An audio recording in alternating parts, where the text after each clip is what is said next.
क्या तुम जानते नहीं कि मैं कौन हूँ? अबे तुझे नहीं पता तू कौन है? याददाश्त कमजोर हो तो गले में आई कार्ड लगाकर घुमा कर। तुम क्यों पकड़े गए? नकली पासपोर्ट बनाने के चक्कर में। तो इसमें गलत क्या है? ये तो कला है। कलाकार को भी पकड़ते हैं क्या? तुमने क्या किया? मैं तो बस एक माँ की इच्छा पूरी कर रहा था। माँ की इच्छा? हाँ, एक माँ अपने बच्चे से कह रही थी, बेटा बाहर मत जाओ वरना गब्बर पकड़ लेगा। बच्चे ने बात नहीं मानी और बाहर चला गया। अगर उस वक्त गब्बर बाहर ना होता तो बच्चा माँ पर यकीन नहीं करता। मौका देखते ही मैंने बच्चे को उठा लिया। लेकिन भलाई का तो जमाना ही नहीं रहा। उसकी माँ ने ही मुझे पकड़वा दिया। कहने लगी बच्चे को किडनैप किया है।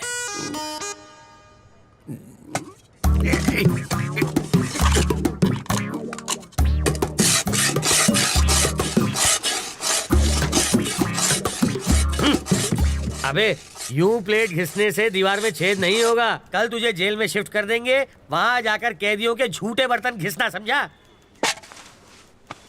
इंस्पेक्टर, अब क्या है? मुझे प्लेन पेपर और 1 दर्जन पेन चाहिए। किस लिए? आत्मकथा लिखने के लिए। किसकी बे? अरे गांधी जी, नेहरू जी ने जेल में अपनी आत्मकथा लिखी थी। वही पढ़े लिखे थे क्या? मैं नहीं हूँ। हाथ की सफाई में मैंने पीएचडी किया है। मैं अपनी कहानी लिखूंगा। चलो सामान भिजवाओ। हवलदार, ये कालिदास की औलाद के लिए पेन और पेपर लेकर आ। ये महाचोर अपनी आत्मकथा लिखेंगे।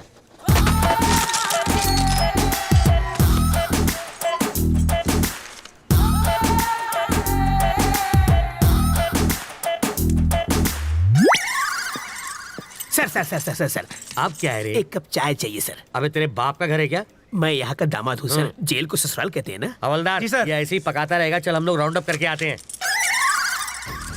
आप चलिए सर, पीछे पीछे हम भी आते हैं।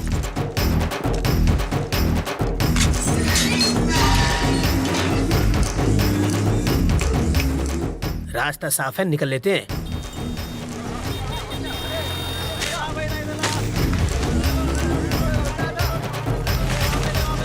हाँ? ये क्या है? कौन है? वो कौन था? मेरा चाहने वाला। इसे देने के लिए इतना स्टाइल क्यों मारा उसने? रजनीकांत की फिल्में बहुत देखता है। ये लो पकड़ो। शाम को इससे मुझे फोन करना। मेरा फोन नंबर इसमें है।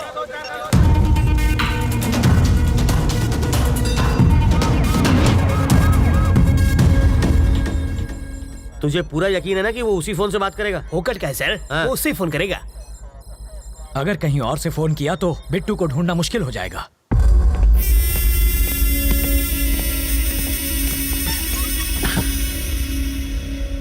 रवि जिंदा बच गया। उसको मारे बिना मैं चैन से नहीं बैठूंगा। रवि तक तू नहीं पहुंच पाएगा। वो अपनी जिंदगी से तंग आकर खुद ही तू उसे छू नहीं सकता। मैंने तुझे आदमी दिए, फिर वैन दी, फिर क्रेन दी और लाख लाख रुपए 2 बार दिए। तुझे नकली फैमिली तक बना कर दी और फिर पासपोर्ट के लिए लाखों खर्च किए, वो सब अलग। इस राज को छुपाने के लिए सत्तार की फैमिली को हर्जाना दिया, तब जाके इस बवाल से मेरी गर्दन छूटी और तुझसे एयरपोर्ट जाकर एक फ्लाइट नहीं पकड़ी गई। मैं तुझ पर 1.5 करोड़ रुपए खर्च कर चुका हूँ। ये लो, ये मेरे लिए फिजूल खर्ची और तेरे लिए बोनस। ये लो। हाँ, ये सिर्फ पेपे बेबे मेमे कर सकती है और किसी काम की नहीं है। अगर मैंने रवि को लगाया होता तो वो 15 मिनट में बैंक लूट के यहाँ बैठा होता। एक 25 साल के छोकरे ने तुझे छठी का दूध याद दिला दिया है। साले, तू तो जाके उसके तलवे चाट। बेशर्मों की तरह बैठा है। फोन करना है। कर लो।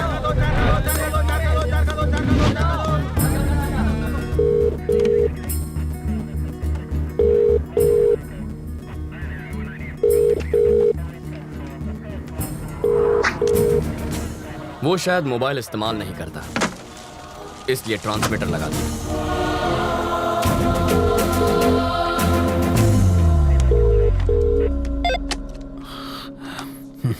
सर, मैं ट्रैवल मूर्ति। बेल नहीं मिली इसलिए जेल से भाग आया।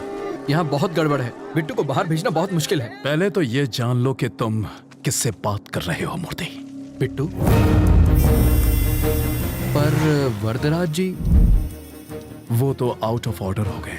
अरे कितनी मुश्किल से तो मैं लॉकअप से भागा हूँ। तुम झूठ अच्छा बोल लेते हो। नहीं सर, मैं सच कह रहा हूँ। जिस आदमी ने तुम्हें भगाया है, जिस आदमी ने तुम्हें फोन करने पर मजबूर किया है, उससे बात करनी है। Hi Ravindra Narayan, your friend Bittu here. How are you?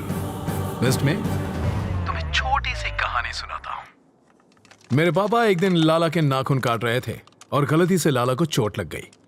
मुझे बहुत बुरा लगा क्योंकि लाला रो रहा था, वो दर्द से चिल्ला रहा था। पापा ने मुझसे दवाई लाने को कहा। मैं दौड़कर अंदर गया।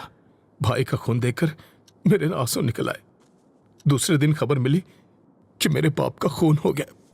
उसके बाद लाला कभी नहीं रोया, पर एक बात कोई नहीं चाहता, यहां तक कि मेरा भाई भी नहीं, कि वो खूनी मैं था।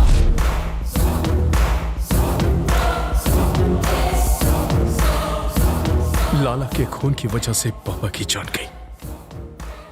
अब तेरा क्या होगा ये शायद यमराज को भी नहीं पता। देखता हूं कि तुम कितने समझदार हो। चलो चाय पी कर आते हैं। कैसे आदमी हो तुम? वो सीधे सीधे वार्निंग दे रहा है और तुम्हें डर नहीं लगता? उसके डराने धमकाने से क्या हो जाएगा?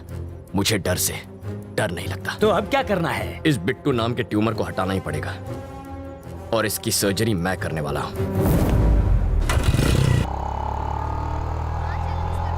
वो इतना खूंखार आदमी है, तुझे उससे डर नहीं लगता? मुझे उसकी फिक्र नहीं है अंकल, भूल जाओ उसे। मैं भी उसे मार सकता हूं, वो चिल्लाता है और मैं नहीं। हाँ? यही फर्क है। मधु अंकल, वो मधु है ना? अरे यार, ये लड़की इतनी दुबली है, चश्मा लगा के भी नहीं दिखेगी। अंकल, उस दिन गुस्से में इसने मुझे क्या क्या नहीं कहा, आज मैं उसका बदला लूंगा। ए मधु! मधु! हे! मधु, प्लीज प्लीज प्लीज रुको। ऐसे क्यों बिहेव कर रही हो जैसे तुम मुझे जानती नहीं हो? नहीं जानती। मैं ये भी नहीं जानती कि तुम्हारा प्यार सच्चा है या नहीं। तुम्हारा नाम भी रवि है। What are you saying Madhu? I love you ना। Who are you? तुम्हें मेरा बैकग्राउंड चाहिए ना? मेरा नाम रवि, बाबा का नाम नारायण शास्त्री, माँ का नाम मधुबाला, छोटी बहन का राजी। जरा सीताराम का घर आखिर है किधर? हम 3 घंटे से गोल गोल घूम रहे हैं। पापा आप मधु, ये मेरे बाबा हैं। क्या टाइमिंग है तुम्हारी? कहीं छिपा कर रखा था क्या इन्हें? डायलॉग खत्म हुआ नहीं कि कार की एंट्री हो गई। ये सचमुच मेरे मम्मी पापा है। ए बुढ़ा, ये तो एक नंबर का झूठा है। तुम्हें तो समझ होनी चाहिए। ये आखिर है कौन? किसी अंधे को भी यकीन नहीं होगा कि ये तुम्हारे पापा है। शक्ल भी नहीं मिलती तुम दोनों की। ये मुझ पर गया है। अम्मा, अब तुम शुरू तुम्हारी करो। नौटंकी वाली माँ बहुत सुंदर है। मधु। कौन है ये? इतना चप्पड़ चप्पड़ क्यों कर रही है? इस सीन में तुम्हारा कोई डायलॉग नहीं है, चुप रहो। एक और वर्ड बोली तो तेरे दांत तोड़ दूंगी। समझा दूंगा। ऐसा क्यों गिड़गिड़ा रहे हो?